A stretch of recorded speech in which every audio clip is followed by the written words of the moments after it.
look, welcome to Terry's Tips, guys. Get a notebook, get a pen, because today I'm going to help you delete collections from your credit report. Specifically, guys, how to negotiate a pay for delete. I'm not talking about the dispute process today. Now, how is this going to help you? This is going to help you increase your personal credit scores. It's going to help you have higher limits on your revolving trade lines. So your credit cards, your lines of credit, it's going to help you qualify for your mortgage, your cash out refinances, your home equity lines, and it's going to help you transition into business credit. Come on, somebody. Okay, so I'm going to jump right in, guys. I'll do my nugget at the end. This is a wealth building ministry, and I help you guys get big money, right? The 5 and 6 and 7 figures. So, guys, when will you do a pay for delete? I need you guys to hear this because you hear all these videos.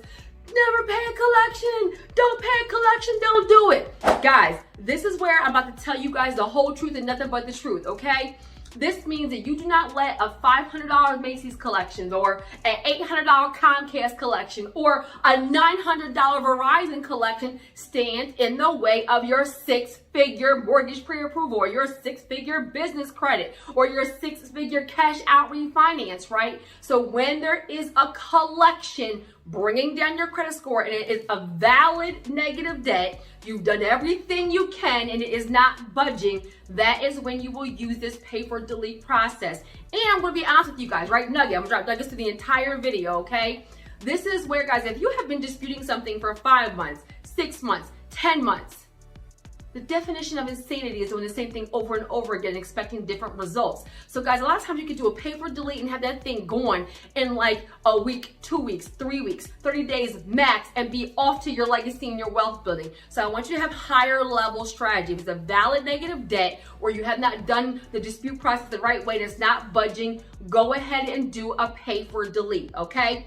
So I'm going to break it down into 5 steps for you, and I'm going to tell you how to execute each step, okay? Got it good? So step number 1 is to pull your credit reports. Now, this is important, guys, especially because for collections, depending on who the original creditor is, they may have sent to multiple companies, right? You can have 3 people calling you and 5 people on the dining room table who have sent you mail about this debt.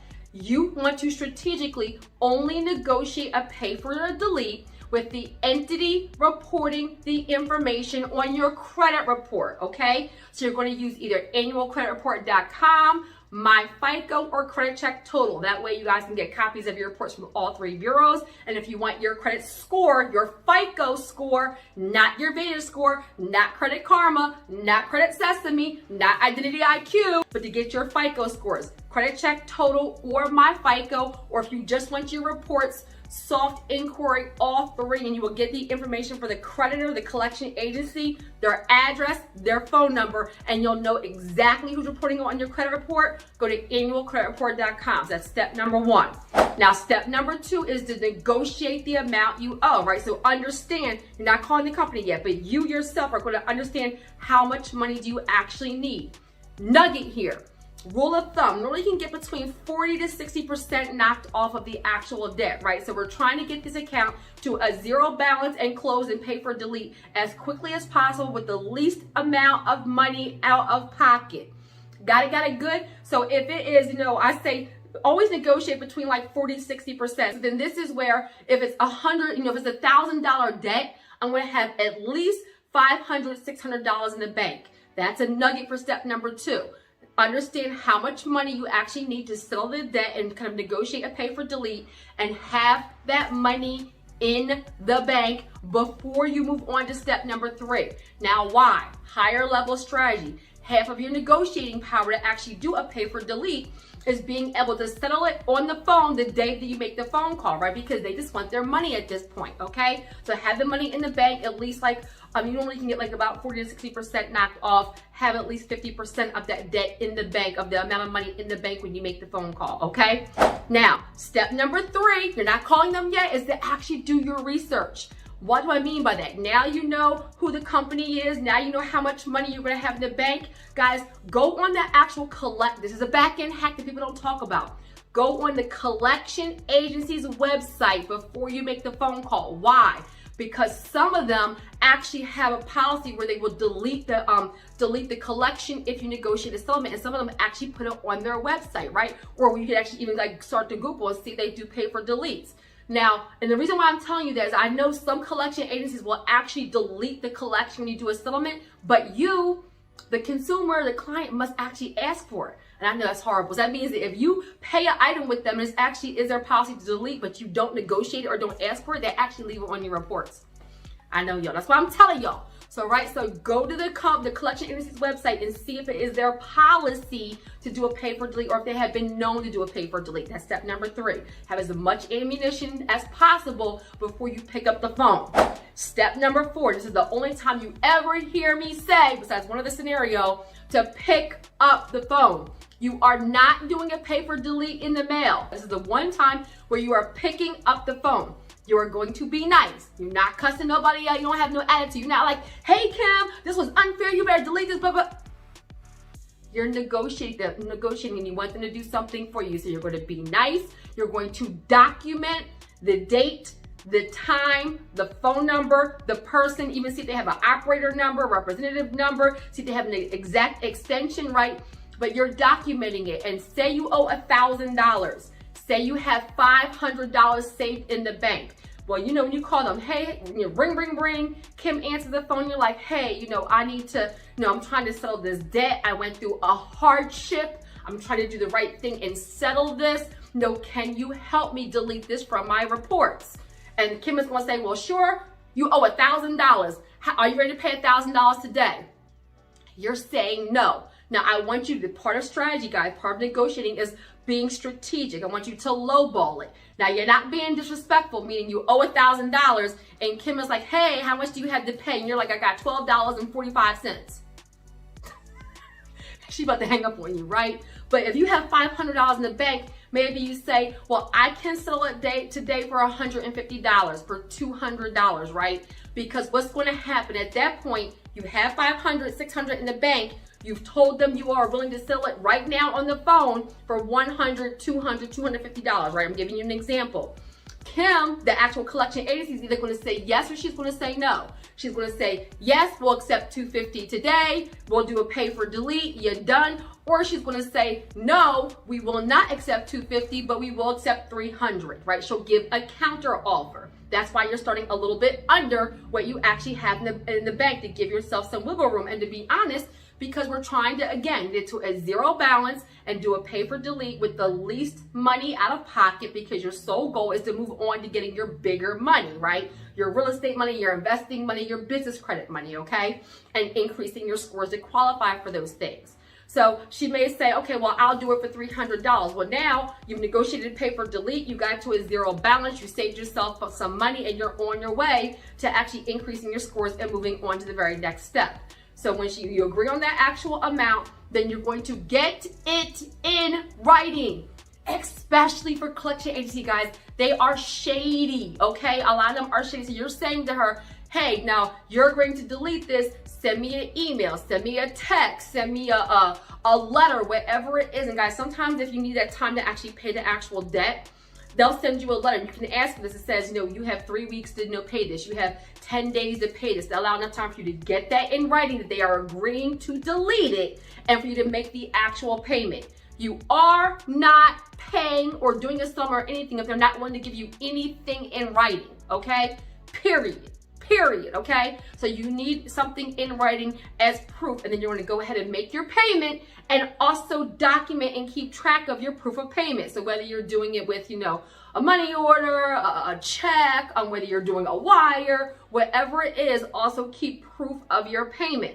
Now, and that's step number 5, right? Making your actual payment and keeping proof of your payment. And step number 5, you're also going to call collection agency back and say, hey, speaking right to the same person, Kim, I spoke to you last week. You told me to pay $300. You would do a pay for, you would delete this from my credit reports. I've made the payment. Can I send you the proof? When will this be deleted? Ask them when it will be deleted, right? You already have your proof, and then give them a chance to actually delete it. Nugget, guys. Your credit reports update every 30, 60 to 90 days. That's when the companies actually send updates to the bureaus. So she may say, all right, we'll send an update next week or next month, or she may say, you know, it will be done instantly, whatever it is. but give them enough time, maybe a week or two, to kind of like do this. If not, guys, you can dispute it with the credit bureaus after you've made the payment to force the update. Now, why am I saying that? Because when you, the consumer, do a dispute, right, they have 30 days.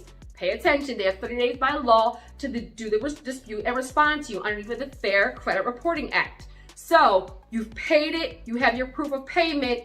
All you're doing, you're not sending proof of payment to the credit bureaus because they'll just keep it, want to make it a zero balance. All you're doing is disputing it as inaccurate. Hey, dispute this collection account number, it's inaccurate, please delete. Put the burden of proof on the collection agency and the credit bureau. Why? Because if they actually agree to a pay for delete, then when that dispute comes through, the collection agency will either just not respond, so it gets deleted through a loophole for not being able to be validated, or, and basically that's compliance. Or the collection agency actually is going to say, yes, go ahead and delete that, this is inaccurate, because they agreed to that. Okay, so let me recap and then I'll do my nuggets. So step number 1 is pull your reports.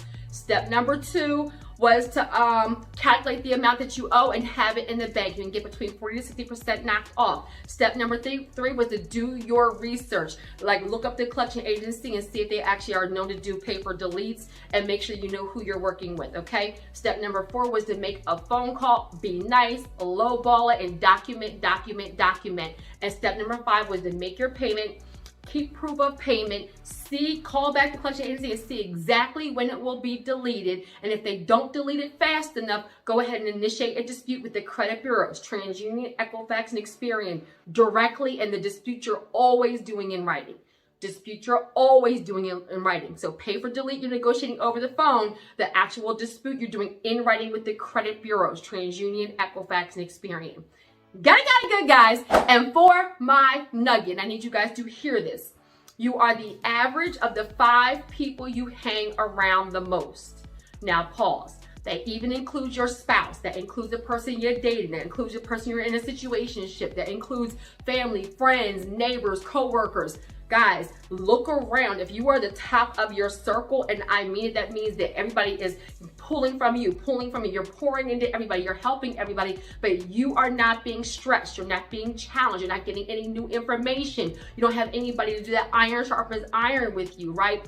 And if you're trying to, please understand that your life right now is a result of all of your knowledge, your skills, your experience, your exposure, right? If you're trying to get to the next level, that means there's information, experience, people, places, things, knowledge that is out there that you need access to so you can actually grow. So you're the average of the 5 people you hang around the most. This is why they say a man must have a vision. A woman must have a vision, have a purpose, have goals, because that way you know who is supposed to be by your side. Come on, somebody. If you try to be a multi-millionaire and generational wealth and build an empire, and the person you're with is like, I want to spend every single day and I don't care about none of that and live life and I'm only want to do what's for today, well, you're not equally yoked. And that's one reason why there's some friction, because what you're being exposed to every day is counterintuitive to your actual purpose. You're the average of the 5 people you hang around the most. So if you want to change your results, then look at who is pouring into you and who you are interacting with on a daily basis. Who are you calling? Who are you texting? Who's in your inbox? Who's in your DM? Who are you spending time with? Because if those people do not have the results you desire, come on, somebody, that may be one of the first changes that you need to make to help you unlock the next level. Now, I believe in covenant and marriage. Somebody's telling you divorce somebody, but what I'm saying is be wise about who you spend your time with. The difference between people who are wildly successful and the people who are not is who they spend their time with and what they spend their time on. Got it good?